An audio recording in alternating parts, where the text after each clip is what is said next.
నమస్తే, welcome to prime health. ఆయుర్వేదం మీద చాలా మందికి కొన్ని అపోహలు ఉంటాయి. తొందరగా తగ్గదు మెడిసిన్ అండ్ చాలా వేడి చేస్తుంది, ఇలాంటి చాలా అపోహలు ఉంటాయి. అంటే అసలు ఆయుర్వేదం అంటే ఏంటనేది తెలుసుకుందాము. అండ్ ఆయుర్వేదాన్ని అసలు ఎప్పుడు యూజ్ చేయాలి, లైఫ్ లాంగ్ కూడా మనకి ఏదైనా ప్రాబ్లం ఉంటే దాన్ని యూజ్ చేయొచ్చా, ఎప్పుడు ఆపేయాలి, ఇలాంటి సందేహాలు చాలామందికి ఉంటాయి. అందుకనే మీ అందరి సందేహాలను నివృత్తి చేయడానికి రాజుగారు మనతో పాటు జాయిన్ అయ్యారు. రాజుగారితో మాట్లాడదాం. నమస్తే రాజుగారు. నమస్కారం అండి. రాజుగారు, అసలు ఎందుకు ఆయుర్వేదం మీద ఇలాంటి అపోహలు ఎందుకు పుట్టుకొచ్చాయి? ఆయుర్వేదం చాలా స్లోగా నడుస్తుంది, మందు సరిగ్గా పనిచేయదు, కొన్ని రోజులు వాడితే సరిపోతుంది, మరి కొన్ని రోజులు వాడొద్దు, ఇలాంటి చాలా సందేహాలు ఉంటుంటాయి. మీరేం చెప్తారు వాటి గురించి? ఆయుర్వేద అనేది ఈ సృష్టి ప్రారంభం నుంచి ఉందమ్మా, ఇవాళది కాదు అది. అవును. అల్లోపతి అనేది మోడర్న్ మెడిసిన్ అనేది వచ్చి ఒక 350 years అయి ఉంటుందండి. మరి ఆయుర్వేదం పనిచేయదు, లేకపోతే ఆయుర్వేదంలో ఉపయోగం లేదు, దీనివల్ల సైడ్ ఎఫెక్ట్లు ఉన్నాయంటే ఉంటాయండి. శుద్ధి చేయకపోతే డెఫినెట్గా ఉంటాయి. ఓకే. పనిచేయదు లేకపోతే ఇంకోటి అనుకుంటే, ఇవాళ మోడర్న్ మెడిసిన్ ఒక్కటే మనిషిని బతికించేది అనుకుంటే, మరి అసలు మానవ జాతి కానీ జంతు జాతి కానీ ఏమి ఉండకూడదు కదండి. ఈ 350 సంవత్సరాల క్రితం అన్నీ చచ్చిపోయి ఉండాలి కదా. ఈ చెట్లు చేమలు కూడా అవసరం ఎలా లేదు బతుకున్నారు? కదా. వాళ్ళు ప్రకృతిని వాడుకున్నారు. ప్రకృతినే అంటే ఒకప్పుడు అంటే ఎక్కువ రోజులు కాదు కమ్మా, ఒక 100 సంవత్సరాల క్రితం 1,05,000 మూలికల్ని 35,000 పువ్వులు అంటే అన్నీ కలిపి 1,40,000 మెడిసిన్స్ని గుర్తించి వాటిని డిసీజుల మీద వాడేవారు. నేను మ్యాక్సిమం బహుశా ఒక 100-150 వాడుతున్నానేమో. దాంతో అనేక వ్యాధులను తగ్గిస్తున్నాం. అన్ని మూలికలను గుర్తించి వాటి యొక్క లక్షణాలు తెలుసుకోవాలంటే మనిషికి ఎంత జ్ఞానం ఉండాలమ్మా, అతని బ్రెయిన్ ఎంత పనిచేయాలి. మనిషి అనుకుంటున్నాం, ఒక కోతి ఉందమ్మా, ఒక చింపాంజీ ఉంది, దానికి పొట్టలో బాగలేదు, లేకపోతే ఒక ఎలుగుబంటి ఉంది, దానికి పొట్టలో బాగలేదు. చక్కగా వెళ్ళి రేల చెట్టు అని ఉంటుందమ్మా, దానికి కాయలు ఉంటాయి, ఆ చెట్టు ఎక్కి కూర్చుని ఒక కాయ తినేస్తుంది. వెంటనే జాడించి 2-3 మోషన్లు అయిపోతాయమ్మా. అప్పుడు దిగొచ్చి హ్యాపీగా వెళ్ళిపో. దానికి తెలుసా? ఎలా తెలుసు? మరి ఎలా తెలిసింది? అవి అందులో అడవిలోనే ఉంటాయి, అడవిలో ఉంటాయి. ఈ ప్రకృతి అన్నీ నేర్పుతుందమ్మా. సపోజ్ ఒక్కొక్కకి దెబ్బ తగిలింది, ఆ దెబ్బ తగ్గే వరకు అది ఆహారం తీసుకోదమ్మా, శుభ్రంగా పడుకుంటుంది. ఒక వారం 10 రోజులు ఏమీ తీసుకోదు, అలా పడుకుంటుంది, హీల్ అయిపోతుంది. అప్పుడు బయటకు వస్తుంది. ఏంటి ఆహారానికి ఆ దెబ్బ తగ్గడానికి? అంటే బాడీలో అంత అద్భుతమైన మెకానిజం ఉందమ్మా మీ శరీరం. ఆ మెకానిజం వర్కౌట్ అవ్వాలి అంటే రెస్ట్.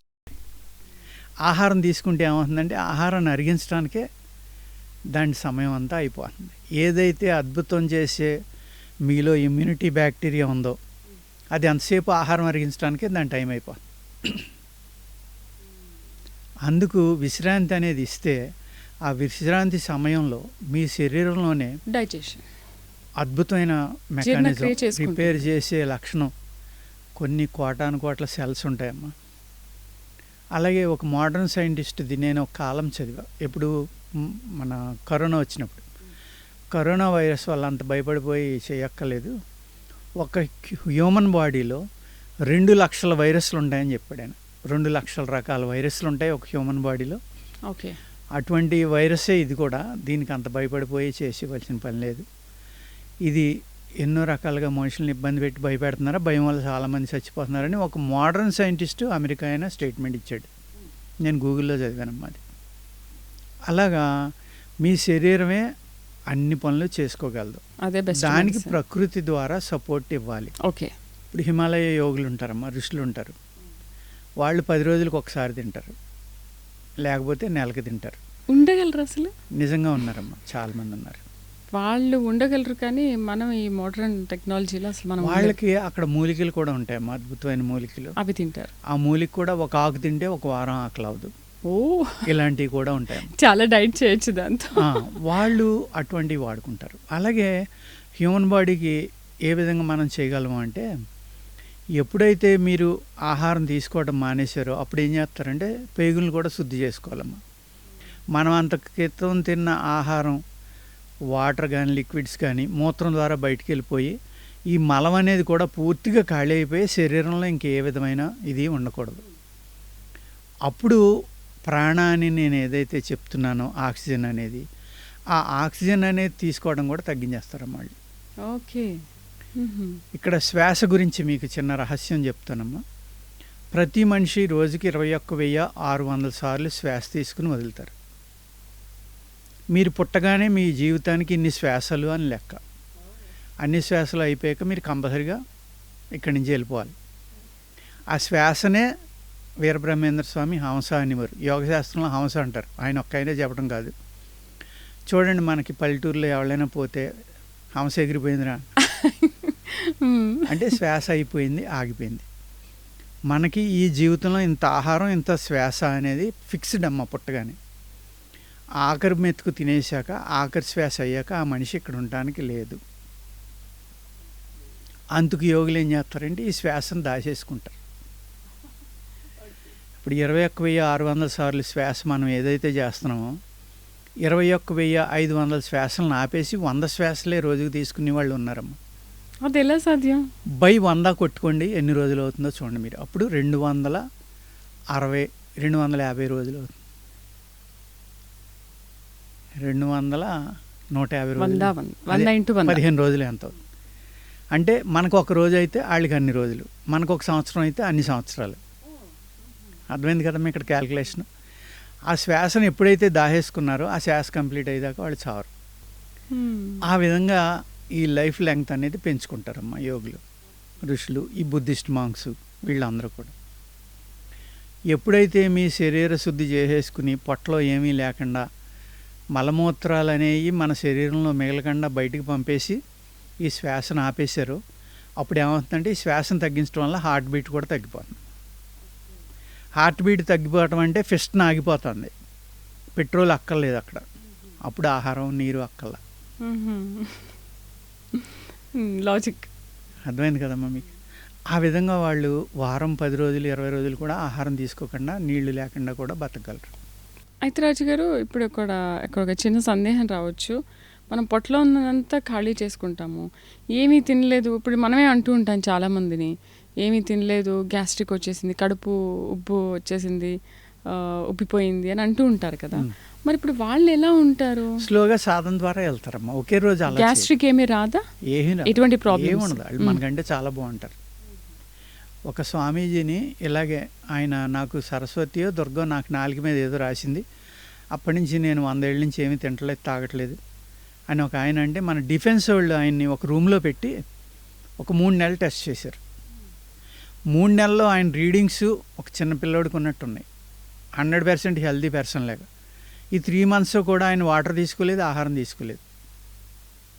మరి మోడర్న్ సైన్స్లో అయితే ఆహారం అది తీసుకోకపోతే కిడ్నీ ఫెయిల్యూర్ ఇవన్నీ వస్తాయని చెప్తారు కదమ్మా. మరి ఆయన ఎలా బతికారు? ఏదో స్వామీజీ ఆయన పేరు. చాలా ఉంటాయమ్మా ఇలా. ఏదైనా ప్రాక్టీస్ ఇప్పుడు అదే మనం ఇక్కడ చేస్తే కనుక ఖచ్చితంగా చేయకూడదమ్మా, దానికి స్టెప్స్ ఉంటాయి. అదే ఆ స్టెప్ ప్రకారం అది చేయాలి. అలాగే ఆయుర్వేదంలో కూడా ఎన్నో అద్భుతమైన మూలికలు ఉన్నాయమ్మా. సోమలత అంటారు, హిమాలయాల్లో దొరుకుతుంది అది. సోమలత 18 రకాలు ఉన్నాయమ్మా సోమలతలు. ఆ సోమలత యొక్క పాలు తీసుకుంటే దానికి ఒక ముహూర్తం అన్నీ ఉంటాయి, ఒక శుభతిథి, నక్షత్రం ఇవన్నీ ఉంటాయండి. ఆ టైంలోనే తీసుకోవాలి. తీసుకునే ముందర ఆ మనిషి యొక్క శరీరాన్ని శుద్ధి చేస్తారు. ఏ విధంగానే అంటే ఒక 4 రోజులు ఒక మెడిసిన్ ఇస్తారమ్మా. ఈ 4 రోజులు మెడిసిన్ తీసుకోవడం వల్ల అతను పుట్టినప్పటి నుంచి ఇప్పటిదాకా తిన్న సాల్ట్లన్నీ బయటికి వెళ్ళిపోతాయి. ఇంకొక 4 రోజుల్లో అతను తిన్న పులుపు అంతా బయటికి వెళ్ళిపోతుంది. అప్పుడు 100% శరీర శుద్ధి అనేది అయిపోతుందండి. అయిపోయిన తర్వాత అప్పుడు అలాంటి అద్భుతమైన మూలికలను ఇస్తా. అంతకు ముందరే అతని చేత ప్రాణాయామ సాధన కానీ ఇవన్నీ చేసి ఉంచుతారనమాట. అప్పుడు అతను వయసు అనేది నిలబడిపోతుంది, ఇంకా వయసు పెరగదు, అక్కడ ఆగిపోతుంది. ఈ ప్రాణాయామ సాధన కూడా చేయడం వల్ల ఏమవుతుందంటే హార్ట్ బీట్ అనేది తగ్గిపోయేసరికి, పల్స్ రేట్ తగ్గిపోవటం అనేటసరికి మిషన్ వర్క్ చేయడం తగ్గిపోయింది కాబట్టి డీజిల్ అక్కర్లేదమ్మా, పెట్రోల్ కానీ డీజిల్ కానీ అక్కర్లేదు. ఆ రెండే మనకు తీసుకునే ఆహారం, నీరు. ఆ రెండు అక్కర్లేనప్పుడు ఇంకా ఆహారం ఎందుకమ్మా వాళ్ళకి. ఆ విధంగా ఈ హార్ట్ బీట్ని తగ్గిస్తారు. సపోజ్ నేను క్రియాయోగా తీసుకున్నానమ్మా 2006లో. నేను ఒక 15 రోజులు రెగ్యులర్స్గా 3 గంటలు చేసేవాడిని. ఒక 2-3 సంవత్సరాల తర్వాత. ఓకే. ఆ ప్రాణాయామం చేసినప్పుడు నా బీపీ 70/50కి వచ్చేసింది. ఓ నా శ్వాస కూడా చాలా లెంగ్త్ ఎక్కువ వచ్చేసేది. మీకు 44 సెకండ్లు, మామూలుగా 4 సెకండ్లకు ఒక శ్వాస తీసుకుని వదులుతాం మనం. 4 సెకండ్లు. నా శ్వాస 44 సెకండ్ల నుంచి 60 సెకండ్ల దాకా వెళ్ళిపోయింది. అంటే ఎన్ని శ్వాసలు నాకు దాచేసుకున్నానో చూడండి. నేను ఆ విధంగా ఆ శ్వాస యొక్క లెంగ్త్ పెంచు, శ్వాస మీద దృష్టి నిలుపు అని అందుకనే అందరూ చెప్తారు. ఈ శ్వాసే మీ జీవితాన్ని నడిపించేది. ఈ శ్వాసకి సపోర్ట్గా ఏం చేశారు మన పూర్వీకులు? ఈ ఆయుర్వేద శాస్త్రం అనేది తయారు చేశారు. ఈ ఆయుర్వేద శాస్త్రంలో అద్భుతమైన మూలికలు ఏమున్నాయి?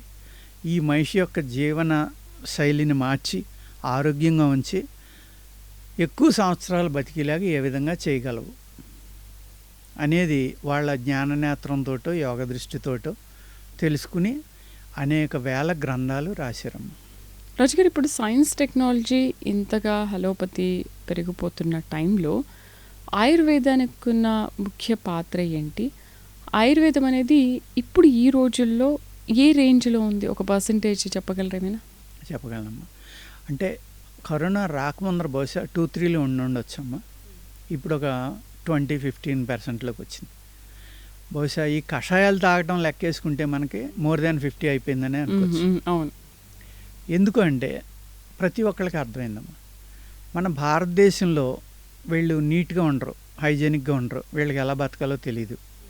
అంచేత ఈ కరోనా అనేది భారతదేశంలో ఎంటర్ అయితే ఒక 70 నుంచి 100 కోట్ల మంది చచ్చిపోతారని ప్రపంచం అంతా ఎక్స్పెక్ట్ చేసిందమ్మా. కానీ ఈ పాపులేషన్ ప్రకారం పర్సంటేజ్ చూసుకుంటే అతి తక్కువ కేసులు, అతి తక్కువ మరణాలు భారతదేశంలోనే జరిగినాయి. వరల్డ్ హెల్త్ ఆర్గనైజేషన్కి అర్థం అవ్వలేదు అసలు ఈ విషయం ఏంటనేది. అర్థం ఒక వాళ్ళు ఏం చేశారంటే ఇమీడియట్గా భారతదేశంలో గుజరాత్లో అహ్మదాబాద్లో 10,000 కోట్లతోటి ఒక ల్యాబ్ స్టార్ట్ చేశారమ్మా. మోడీ గారు ఓపెన్ చేశారు. వీళ్ళ ఆహార విహారాలు అలవాట్లు ఇవన్నీ తెలుసుకోవడం కోసం.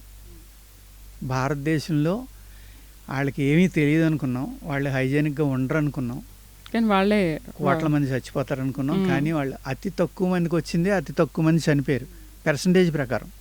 ఇప్పుడు మీ టీవీలో ఏం చెప్తారంటే ఇటలీలో 1,00,000 మంది చచ్చిపోయారు, ఇక్కడ 6 లక్షలు చచ్చిపోయారు, 8 లక్షలు చచ్చిపోయారు, మన గవర్నమెంట్ ఏం చేయట్లేదు.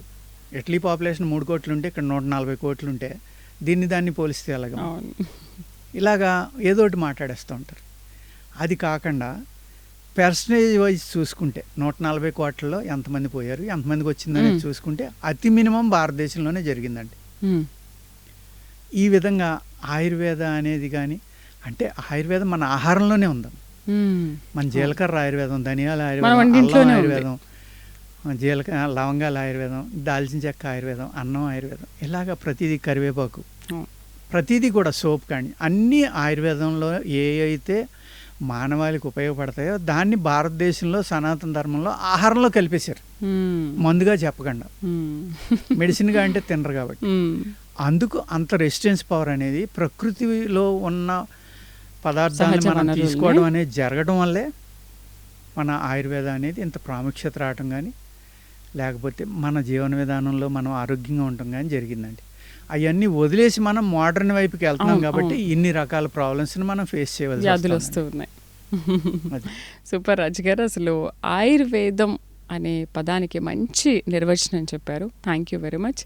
సో ఇప్పటికైనా మీరు తెలుసుకున్నారు కదా, మనం తెలుసుకున్నాం కదా ఆయుర్వేదం అంటే ఏంటి, ఆయుర్వేదం మన వ్యాధుల్లో ఎటువంటి పాత్ర పోషిస్తుంది అనేది. సో మీరు వీలైతే ఆయుర్వేదానికి షిఫ్ట్ అయిపోండి, చాలా ఆరోగ్యంగా ఉండండి. మరొక అంశంతో మళ్ళీ ప్రైమ్ హెల్త్లో మళ్ళీ కలుద్దాం. నమస్తే.